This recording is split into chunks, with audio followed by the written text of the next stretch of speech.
So this is a ramp with a Mach number of 3 coming in from the left, and this produces shockwaves. And these angles of these shockwaves are coming off depend on the ramp angle and also the air constituents, so how much nitrogen, oxygen is made of, etc.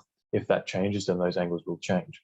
And you can see that there isn't a shockwave occurring, and then afterwards the Mach number drops to like 2.7, and then there's a reflection here, and then there's another part of the shock, and there's also a similarly lower Mach number after the second shock.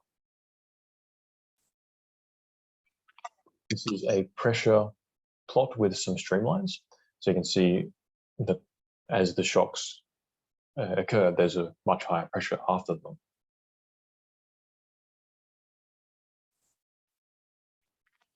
These are some glyphs, so they show the direction of the flow with the temperature plotted in the color.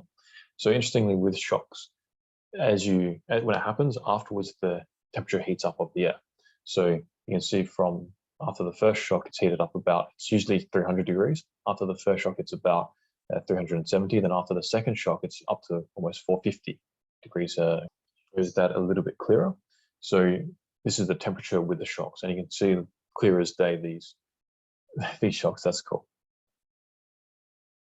All right, so check out our instrumentation for aerodynamics. Check out our courses. We do CFD, experimental, and theory to make you a better aerodynamicist. And check out our International Aerodynamics Conference, which is on in October. Hope to see you there.